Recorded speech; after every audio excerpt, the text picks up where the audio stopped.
Screen पर जो महिला आप देख रहे हैं, इन्हें जानते हैं आप? नहीं जानते तो कोई बात नहीं, मैं आपको बता देता हूं कि ये पश्चिम बंगाल की सीएम ममता बनर्जी हैं। हालांकि बंगाल हिंसा के दौरान ये खुद भी भूल चुकी थी कि ये बंगाल की सीएम है, इसलिए ये एक सामान्य नेता की तरह दंगाइयों से शांति की अपील कर रही थी, क्योंकि एक सीएम के तौर पर इन्हें एक ऐसी कार्रवाई करनी चाहिए थी कि दंगाई दंगा तो छोड़िए, अपने घर में शरारत करने से भी डरे। हालांकि हिंदुओं के खिलाफ भड़की हिंसा ने कई चीजें शीशे की तरह साफ कर दी। इस हिंसा ने सेकुलर और संविधान की माला जपने वाले नेताओं को भी एक्सपोज कर दिया है।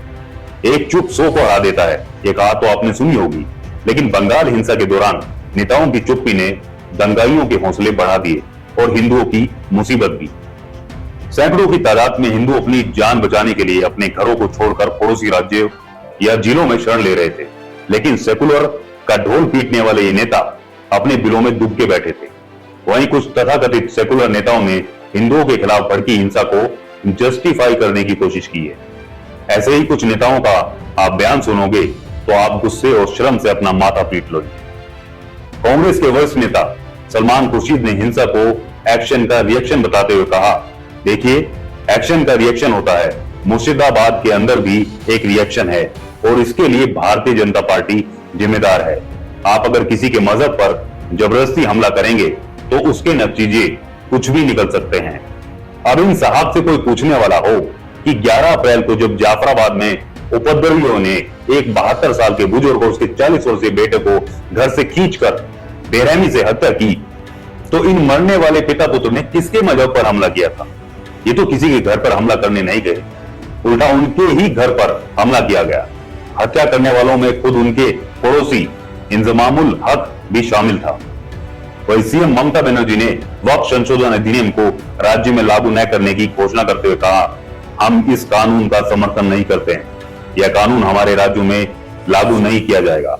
उन्होंने यहाँ दंगाइयों से प्रदेश में शांति की अपील भी की, लेकिन एक मुख्यमंत्री के तौर पर उन्हें क्या दंगाइयों से सिर्फ शांति की अपील करनी चाहिए थी या फिर एक कड़ा संदेश और कार्रवाई भी करनी चाहिए थी?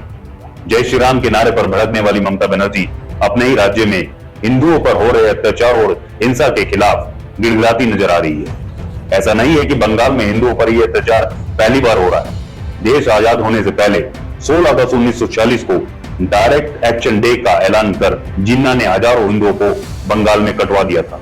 वहीं आजादी के बाद भी बंगाल में हिंदुओं के खिलाफ हिंसा बंद नहीं हुई।